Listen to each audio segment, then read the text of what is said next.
Assalamualaikum warahmatullahi wabarakatuh. Halo teman-teman, kembali lagi dengan Laboratorium Inovasi dan Pengembangan Organisasi. Setelah teman-teman menonton video dari kelima tahapan Design Thinking, maka selanjutnya kita akan lanjut ke tahapan studi kasus. Studi kasus kali ini, kita akan membahas mengenai penerapan Design Thinking pada perusahaan e-fishery. Penerapan design thinking akan dilakukan melalui 5 tahapan, yaitu empathize, define, ideate, prototype, dan test. Titik awal Gibran memulai perjalanan hidupnya berdasarkan pengalaman pahit kelaparan, yang mendorongnya memilih pendidikan di bidang agrikultur dengan harapan dapat mengurangi masalah kelaparan di Indonesia. Selama mengambil mata kuliah aquaculture, dia terinspirasi untuk mencoba peruntungannya di dunia budidaya ikan. Mulai dengan menyewa sebuah kolam ikan di Bojongsoang. Meski panen pertamanya mencapai 130 kg, ia menghadapi kendala kelebihan stok yang mengharuskan menjualnya dengan margin yang rendah. Menanggapi situasi ini, Gibran mendirikan Dory Food Indonesia untuk pengolahan ikan lele. Seiring berjalannya waktu, ia mengembangkan aspek budidaya ikan dan memiliki total 76 kolam saat lulus kuliah. Namun, Gibran melihat masalah dalam pemberian pakan ikan. Banyak pakan yang terbuang sia-sia, menghilangkan nutrisi, dan mencemari lingkungan. Inilah yang mendorongnya untuk mendirikan e-fishery, sebuah solusi untuk meningkatkan efisiensi pemberian pakan dan mengurangi dampak lingkungan dari budidaya ikan. Empathize merupakan tahapan untuk memperoleh pemahaman empatik melalui permasalahan yang akan dipecahkan. Seperti pada kasus perusahaan e-fishery feeder yang memahami situasi dan kondisi dari permasalahan yang dialami langsung oleh CEO, yaitu Gibran. Dalam menjalankan usaha pembudidayaan ikan lele Dory Food Indonesia, Gibran sebagai CEO melihat berbagai permasalahan dalam pemberian pakan ikan. Permasalahan pada pemberian pakan ikan dimulai dari banyaknya pakan yang terbuang sia-sia akibat takaran yang tidak proporsional, hilangnya nutrisi dari pakan, hingga pencemaran lingkungan. Inilah yang mendorongnya untuk mendirikan e-fishery, sebuah solusi untuk meningkatkan efisiensi pemberian pakan dan mengurangi dampak lingkungan dari budidaya ikan. Maka dari itu, untuk menjelaskan permasalahan yang sedang dihadapi oleh Gibran terkait efisiensi pemberian pakan dan cara mengurangi dampak lingkungan dari budidaya ikan, kita dapat memasukkannya ke dalam tabel konteks. Tabel konteks ini menjelaskan permasalahan yang dihadapi oleh Gibran sebagai pendiri perusahaan Dory Food, yaitu Gibran mengawali wirausaha lewat ternak ikan lele. Saat menggelutinya, ia menyadari bahwa tantangan utama adalah pengaturan pakan dan kurangnya akses teknologi untuk meningkatkan efisiensi. Setelah mengetahui permasalahan yang sedang dihadapi oleh Gibran, maka kita dapat menyelesaikan permasalahan yang sedang dihadapinya sebagai tujuan dengan memasukkan ke dalam tabel objektif, yaitu merancang ekosistem budidaya perikanan yang terintegrasi dari hulu ke hilir untuk menciptakan siklus produksi yang berkesinambungan. Selanjutnya, kita dapat langsung menganalisisnya ke dalam tabel need to do, pain, dan gain dengan menjawab langsung permasalahannya atau keresahan yang dialami oleh Gibran sebagai pelaku usaha pembudidayaan ikan. Untuk pertama, kita akan menentukan need to do berupa permasalahan yang sedang atau telah dialami oleh Gibran sebagai pembudidaya ikan. Permasalahan yang sedang dialami oleh Gibran ternyata terkait pemberian pakan yang dilakukan belum secara terjadwal sehingga banyak pakan yang terbuang secara sia-sia. Dari permasalahan tersebut dapat menjawab tabel need to do dalam kasus ini bahwa Gibran ingin pemberian pakan ikan dilakukan secara otomatis agar optimal. Selanjutnya, kita akan menentukan pain, berupa segala sesuatu yang menyakitkan, yang dirasakan, dan sulit dilakukan oleh Gibran.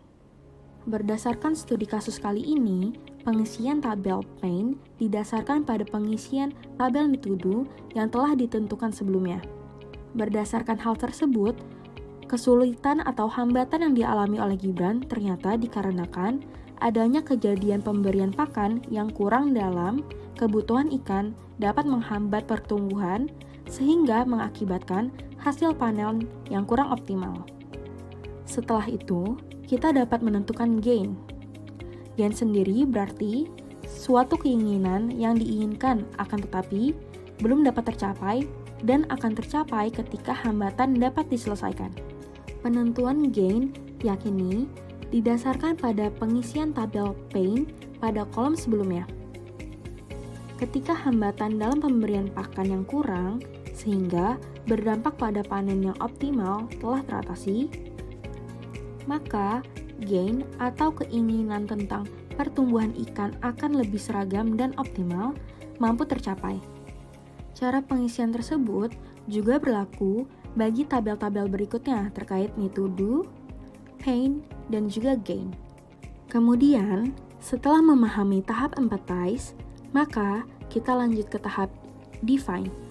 Tahap define merupakan tahapan menentukan permasalahan yang akan dipecahkan melalui informasi yang dikumpulkan dalam tahap sebelumnya. Sebagai contoh, dalam studi kasus kita yaitu pada pembudidayaan ikan yang membutuhkan cara baru dalam memenuhi tuntutan dan kebutuhan pembudidayaan ikan terkait pemberian pakan yang secara otomatis pada tahapan empathize. Setelah itu, dilakukan tahap define dengan mengidentifikasi berbagai elemen yang dapat menjawab pertanyaan dengan memposisikan diri sebagai user.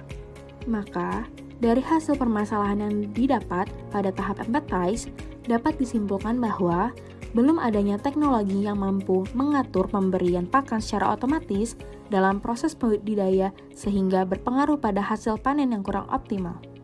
Maka dari itu, tahapan selanjutnya kita akan melakukan uji coba dengan menggunakan 4 tabel yang ada di tahap define, yaitu tabel user, needs, insight, dan how might we. Untuk tabel pertama, yakni tabel user.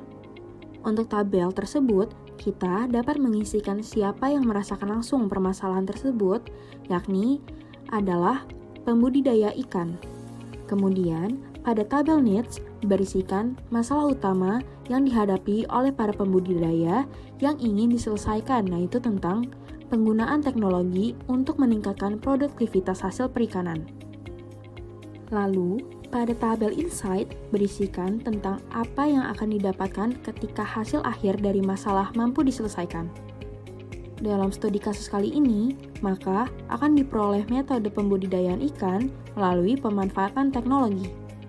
Serta yang terakhir pada tabel how might we berisikan proses brainstorming dalam mencari permasalahan yang paling utama dan dapat digunakan dalam tahap ideate, yaitu berupa pembuatan pembudidayaan ikan secara modern.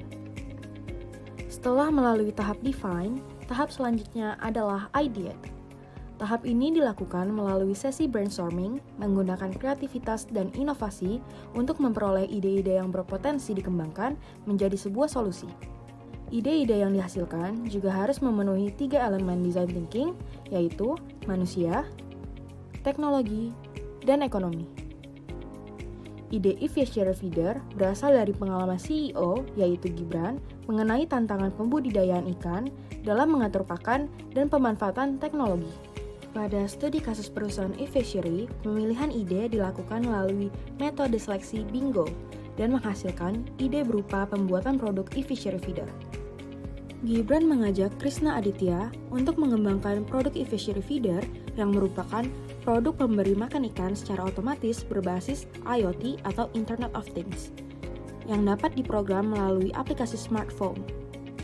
Selain fungsi pemberian pakan, aplikasi e-fishery feeder dapat membantu pembudidayaan mengoptimalkan keuntungan melalui penghematan dan efisiensi pakan serta pelayanan budidaya mulai dari persiapan hingga penjual hasil budidaya. Tahapan prototype merupakan tahapan di mana kita akan mengubah ide-ide menjadi bentuk fisik sehingga pengguna nantinya dapat berinteraksi dengan ide tersebut. Tujuan dilakukannya tahapan ini yaitu untuk menghasilkan perbaikan dan evaluasi dari masalah yang akan ditemui pada produk. Pada studi kasus e-fishery feeder, prototipe awal produk e-fishery feeder dirancang menggunakan material aluminium tabung yang dilengkapi dengan pelempar dan penakar pakan yang terbuat dari akrilik. Desain tersebut kemudian berubah menjadi bentuk balok yang terbuat dari lembaran baja dan polimer yang dihasilkan melalui 3D print. Desain tersebut terus mengalami perubahan bentuk dan material hingga menghasilkan prototipe pertama yang siap produksi massal pada tahun 2016 dengan mengkombinasikan plastik dan akrilik sebagai material penyusunnya. Material plastik dipilih karena perawatan yang mudah, tahan lama, dan bebas karat. Pada tahun-tahun selanjutnya, e-fishery feeder melakukan penyesuaian bentuk tabung penyimpanan, pelempar, dan penakar pakan hingga memperoleh desain akhir pada tahun 2019. Selain prototipe berupa desain produk, terdapat pula prototipe aplikasi yang menampilkan beberapa interface dari fitur yang ditawarkan oleh e-fishery feeder. Aplikasi ini memiliki 3 layanan terpadu, yaitu e-fishery farm, e-fishery mall, dan e-fishery fresh, yang memungkinkan pengguna untuk mengontrol dan mencatat pemberian pakan ikan melalui smartphone, mempelajari proses budidaya, merencanakan pemanenan, melihat laporan hasil budidaya, serta pembelian kebutuhan budidaya seperti pakan, obat, dan vitamin. Tahapan terakhir yang dilakukan pada metode design thinking adalah tes. Pada fase ini, dilakukan testing untuk mengetahui apakah prototipe atau ide yang dibuat sesuai dengan keinginan user, serta mengetahui seberapa besar manfaat atau kegunaan dari ide yang telah dibuat. Sebagai contoh, pada penciptaan aplikasi e-fishy, pengujian dilakukan melalui 3 jenis metode, yaitu pengisian kuesioner, pengujian produk, dan wawancara kepada pengguna produk. Mayoritas pembudidaya menganggap teknologi sebagai hal positif dan faktor penting dalam berbudidaya. Pengujian produk secara langsung menunjukkan bahwa pada tahun 2021 lalu, pendapatan e-fishy telah meningkat sebanyak 8 kali lipat dari tahun sebelumnya. Pengujian melalui kuesioner dilakukan kepada 357 pembudidaya ikan dan udang di wilayah Jawa dan Sumatera. Hasilnya, 48,46% atau 173 pembudidaya menyatakan bahwa teknologi digital memiliki peran penting dalam proses operasi pengembangan usaha budidaya ikan dan udang.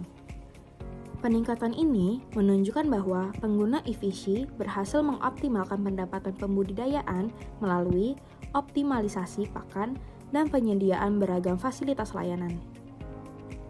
Sejalan dengan 2 metode pengujian sebelumnya, pembudidaya ikan dan udang di wilayah Jawa dan Kalimantan menyatakan bahwa pengguna e-fishery feeder memungkinkan penghematan modal dan efisiensi pakan hingga 10%. Selain itu, feed conversion ratio yang merupakan perbandingan jumlah pakan yang diberikan dengan bobot ikan yang dihasilkan dapat berkurang hingga 0,4 FCR. Pembudidaya juga menyatakan bahwa e-fishery feeder dapat menangani penyebaran wabah virus IMNV yang dapat menyebabkan kematian dini pada udang. Hal tersebut tentunya akan berdampak pada peningkatan profit dari budidaya ikan dan udang yang mengaplikasikan e-fishery feeder. Sekian studi kasus design thinking pada perusahaan e-fishery. Semoga teman-teman bisa memahami apa yang disampaikan dan dapat mengimplementasikan dari yang telah diajarkan. Terima kasih. Wassalamualaikum warahmatullahi wabarakatuh.